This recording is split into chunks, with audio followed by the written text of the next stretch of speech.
Dibradores e Dibradoras, começa agora mais um episódio do Dibre da Vaca, o melhor podcast de todos. Vocês já sabem disso, né?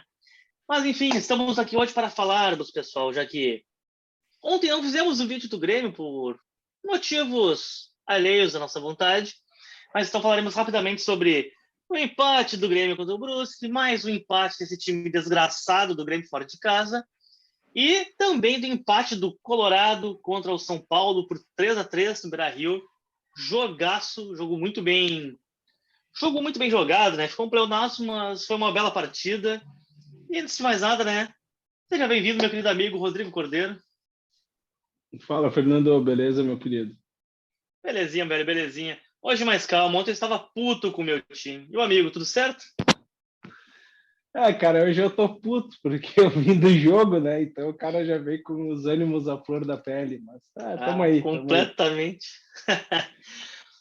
Cara, mas antes de começarmos, meus amigos, não se esqueçam, se inscrevam no canal, like, joinha, compartilhem o vídeo e comentem aqui embaixo o que vocês acharam das atuações de Grêmio e Inter.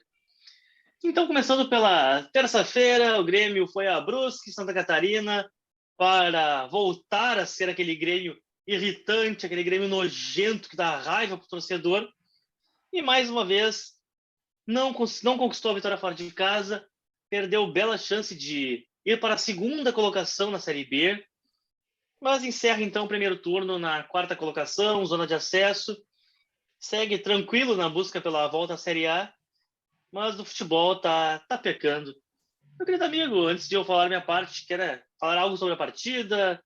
O que tu viu mais ou menos por cima do jogo? Eu sei que tu não viu exatamente, mas se quiser dar um pitaquinho aí, depois eu complemento.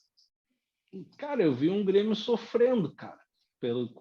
O time do Brusque ali é fraco, mas tinha um jogador, eu não vou lembrar o nome dele, acho que era camisa 11, que era bem ousado, assim, bem driblador e deu trabalho ali para a defesa do Grêmio, principalmente pelo lado direito de defesa, né?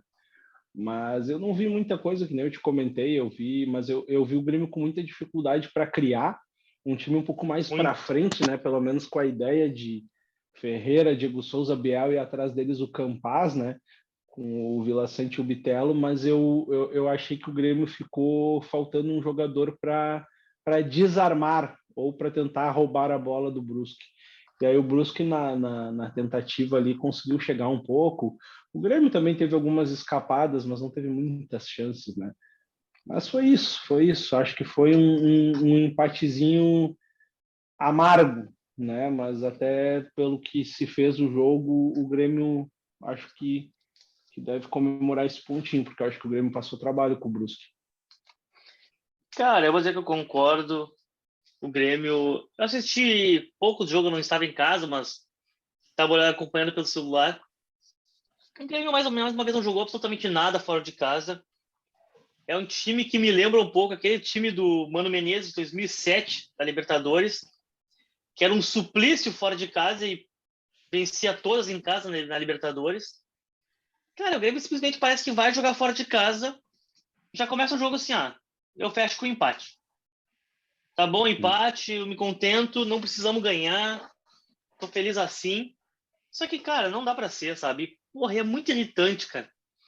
Eu já tô batendo nessa tecla alguns episódios, que, o Grêmio jogou muito bem contra o Náutico e contra o Tombense.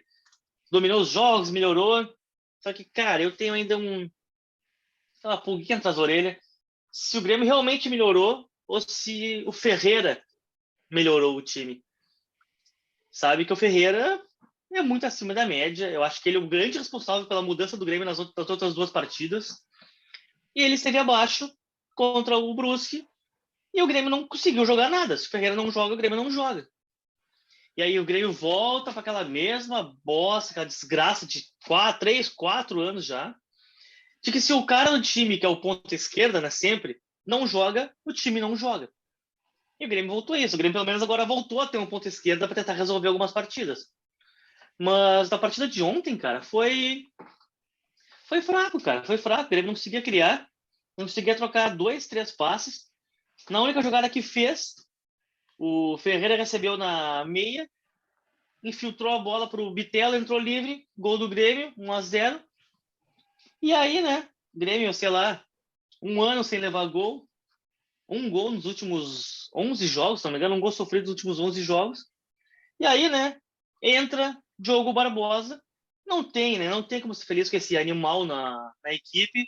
Diogo Barbosa entra, cruzamento, ele fica plantado, feito uma árvore. O Wallace Reis, ex-Grêmio, né, lei do ex, chega com tudo, fuzila o Gabriel Grando, empate, Grêmio toma gol. Cara, é só aquele cara voltar pro time que o Grêmio toma gol. O Grêmio não tava tomando, não tava jogando nada. É verdade, não tava jogando nada. Talvez nem merecesse a vitória. Só que tava ganhando. E se não fosse esse erro ridículo dele, mesmo que ele pulasse, o Grêmio poderia ter tomado o gol. Beleza, só que pula. Pelo menos tu pula e divide a bola. Se o zagueiro for mais rápido que tu, ok, aí não é falha. Perdendo a disputa de bola acontece. Mas tu nem tentar disputar é muito revoltante. Fora outros lances dele mesmo, que ele fez cagado o jogo inteiro, um jogador ridículo, desprezível, e que o Grêmio tem que se livrar o mais rápido possível, mas não consegue, né? E aí vem aquela famosa tese do Guerrinha, né? Jogador ruim, uma hora vai jogar. Se ficar no elenco, uma hora vai entrar em campo e vai comprometer. E mais uma vez comprometeu. O Grêmio tinha tomado 5 gols em 18 jogos. Aí ele entra em campo depois de sei lá quanto tempo, o Grêmio volta a levar gol. Em cima dele, justamente em cima dele. Enfim, e aí foram 2 pontos jogados no lixo. O Grêmio depois teve mais alguns sustos, podia ter perdido a partida, mas não conseguiu criar. Aí o Roger parece que quer enfiar o resultado naquele lugar, né? Que realmente não quer ganhar a partida. Entra Janderson, entra Thiago Santos. E aí o gremista já olha assim, não vai fazer nada. Tá na cara que o Grêmio não quer ganhar, o Roger não quer ganhar, porque o cara que bota Janderson e Thiago Santos para tentar ganhar a partida, não quer ganhar a partida. Sinto muito. Sinto muito, realmente não quer. E aí empatamos. Vai subir até tranquilo. O Cruzeiro hoje empatou, né? Então acabou o primeiro turno da Série B. O Grêmio é o quarto colocado com 33. 5 pontos à frente da Tombense, que é a quinto colocada. E 6 à frente do Sport, que é o sexto.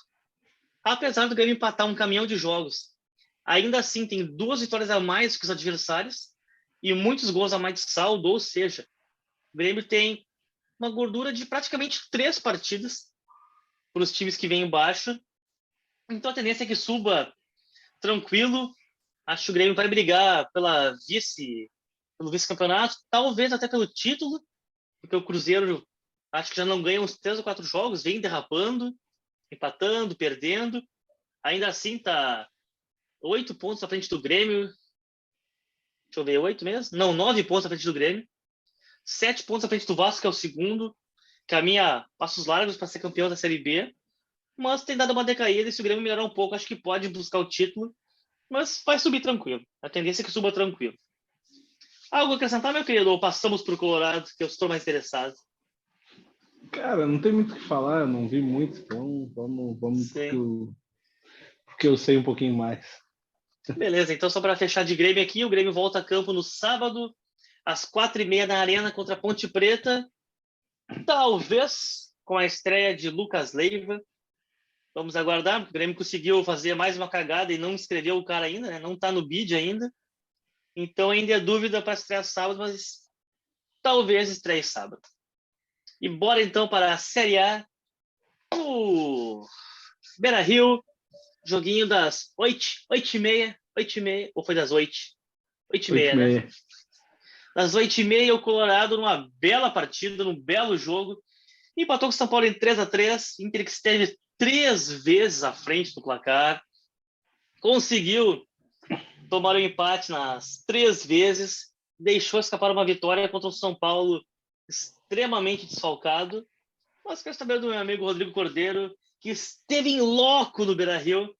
Como que tu viu essa partida, meu querido? Como foi o jogo do Inter, a escalação e a atuação? Cara, foi um bom jogo, foi uma boa partida, mas é aquilo, né?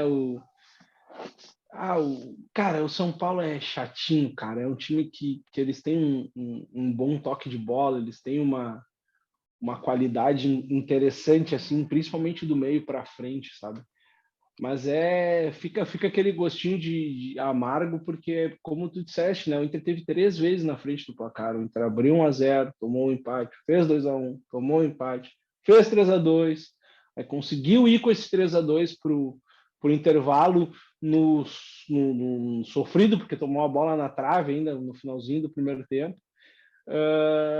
E aí, cara, de novo tomou o gol e não teve força, sabe, para reagir. Tu via que assim, ó, o Inter ele entregou o que ele pôde nos primeiros 45 minutos. Teve disposição, teve raça, teve velocidade, teve troca de passe, entendeu? Mas para mim teve um ponto que foi o que mais me incomodou, que foi que o Inter fez o primeiro gol com questão de 3, 4 minutos e ele entregou a bola para o São Paulo até o São Paulo fazer o gol de empate. Depois Verdade. O Inter pega a bola, começa a jogar de novo, faz o segundo gol, da mesma forma entrega a bola para o São Paulo e toma um gol exatamente igual, com uma enfiada de bola nas costas do Moisés e do Mercado, cruzamento para o meio da área e gol.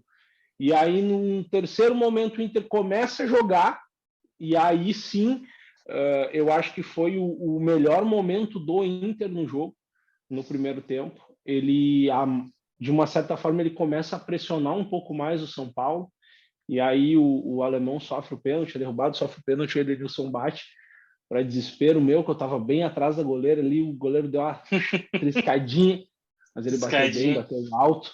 E aí o Inter consegue, a partir daquele gol, ele até cria algumas outras oportunidades, né? Chega um pouco mais, não chega a criar chances reais de gol, mas ele não sofre no final do primeiro tempo. Ele tem uma bola na trave, numa jogada, numa escapada do São Paulo, também pelo lado esquerdo da defesa do Inter.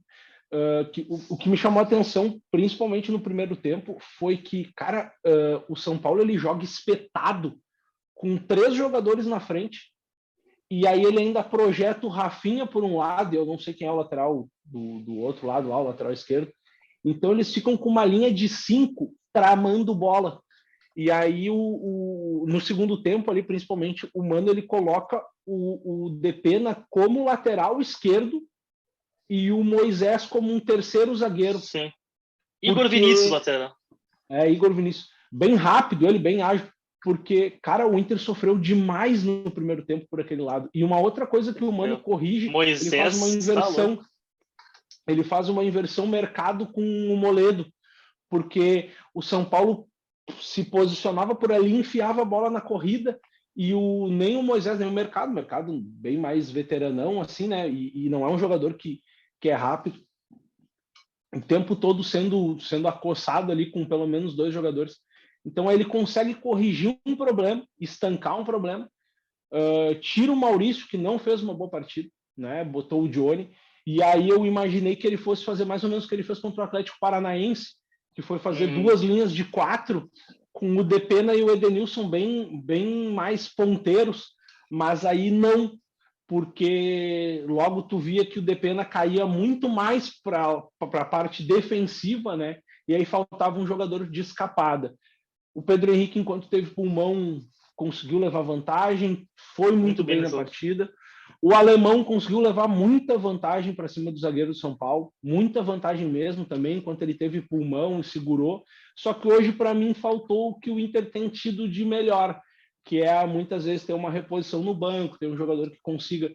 Só que pela questão das lesões e desfalques, cara, tu olhava para o banco, o Inter tinha no Wanderson descontado, voltando de lesão, tinha o próprio Johnny que entrou relativamente bem, mas não tinha ninguém que acrescentasse, pudesse de alguma forma mudar o jogo. E aí o São Paulo não tinha. O São Paulo no segundo tempo ele foi bem mais dominante do que o Inter, tinha mais gás, tinha mais perna. O São Paulo é impressionante a quantidade de jovens que eles revelam e normalmente jogadores bons, né, cara? Então o São Paulo deu um calor, apesar de ter uma gurizada, não ter o Calheri, não ter o Patrick, acho que o Alisson também, nem sei se está lá ainda na real, mas tipo, com vários desfalques ainda fez um bom enfrentamento. E eu vou te dizer que o Inter teve mais chances de gol, mas o São Paulo, quando ele chegou, ele foi bem mais letal do que o Inter, e no final ainda ali do segundo tempo teve algumas chegadas que poderia ter feito o São Paulo sair daqui com os 3 pontos. Acho que foi um empate pelo que se fez do jogo justo, mas é aquilo. Provavelmente o torcedor são paulino ficou com gostinho de quero mais, como eu também fiquei, porque eu acho que o Inter, quando ele conseguiu pisar um pouco no freio, trocar passes, ele teve mais qualidade do que o São Paulo. Uhum. Mas quando ele tentou fazer o jogo que o São Paulo queria, que era um jogo de contragolpes, aí o São Paulo, pela juventude, pela vitalidade, não que tenha faltado disposição para o Inter, mas eu acho que o São Paulo conseguiu ser melhor nessa parte do jogo. Cara, eu concordo. Eu acho que ambas as torcidas saem com esse gostinho de quero mais. Mas para mim o que ficou foi bem que tu falou, que o São Paulo foi o mais dominante. Pelo que eu tô com as estatísticas aqui abertas, né? O São Paulo teve 67% de posse de bola contra 33% do Inter. Pô, pro Inter jogando em casa, com um desfalque, mas o São Paulo ainda mais desfalcado, eu acho inadmissível. Tudo bem, o Inter teve muito mais finalizações. O Inter teve 15 chutes contra 8 de São Paulo, 7 a gol contra 4 de São Paulo. Apesar de ter menos posse de bola, foi muito mais efetivo, conseguiu chegar mais. O São Paulo muito com uma posse de bola defensiva, mediana, intermediária, sem ir tanto à frente. Ainda assim, quando foi, marcou 3 gols. Mas acho que o Inter tinha condições de pelo menos reter um pouco mais a bola. Pô, tu teve 3 vezes à frente do placar. Calma o jogo, segura a bola, baixa um pouco as linhas, não dá tanto espaço. E o Inter 2 vezes foi envolvido, 2 gols iguais praticamente, ambos pela direita ali, pela esquerda do Inter, né? No grande Moisés fez uma péssima partida. E até passes, né, cara? O São Paulo teve o dobro de passes do Inter. Então, acho que nessa foi a vantagem que teve o São Paulo em cima do Inter e que conseguiu tirar o empate. E eu vejo que para o Inter ficou pior o empate por estar 3 vezes à frente do placar. Além de jogar em casa, ficou 3 vezes.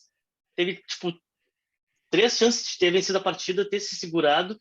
Teve o gol anulado ainda, que eu já comentei. É o tipo de lance que é tão ajustadinho assim, cara, que cara, se é tão ajustado, se chega ao ponto de ter que traçar linha, dá o gol. Eu sou dessa teoria, mas eu sei que é muito mais complexo que isso, mas se tem que traçar linha é porque, na minha visão, não fez diferença. Se o cara tivesse meio centímetro atrás, tirasse o impedimento, seria gol igual. Mas, enfim, foi anulado, o Inter ficou no empate. A torcida certamente com a sensação de quero mais.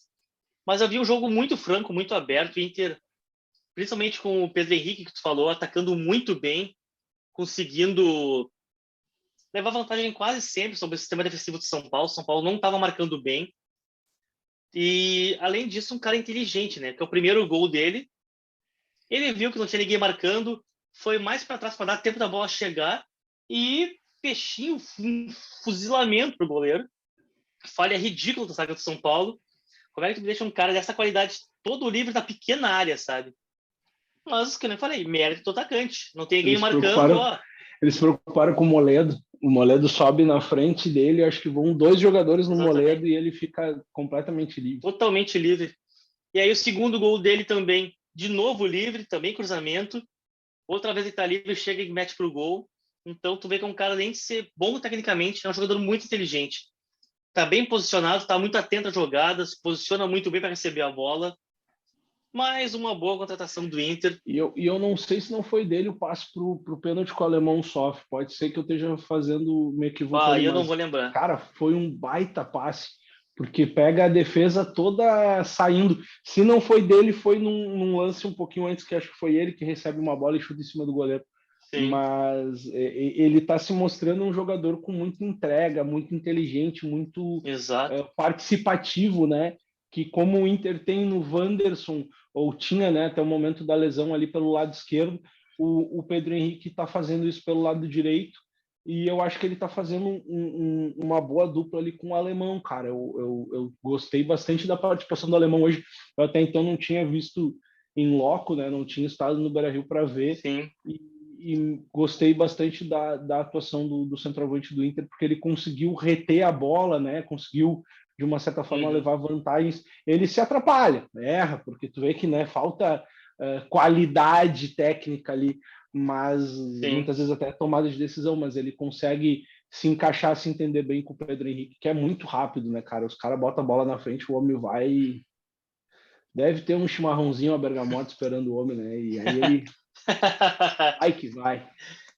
Cara, eu também acho ele muito rápido, e não é aquele rápido desengonçado, é rápido que sabe o que fazer. Tu olha, sempre eu com a gosto cabeça desse tipo de erguida. jogador. Exatamente, o que eu gosto desse tipo de jogador que tu vê que não é aquela coisa que corre parecendo cavalo, aquele negocinho assim, sabe? Não, ele corre tipo, ereto, cabeça erguida, sabe para onde está indo, e se precisar chutar na corrida, ele chuta forte com direção. É aquele cara que corre e chuta a bola, tipo, o gol tá pra esquerda, o cara bate pra direita, assim, sabe? De qualquer jeito. É um cara que sabe o que fazer com a bola, caminhando, correndo, parado. Acho um belo jogador mesmo. E foi o diferencial do Inter hoje, né? E também acho que vai ajudar muito o Inter, de bom da partida de hoje, foi a volta do Wanderson, né? Que entrou no segundo tempo.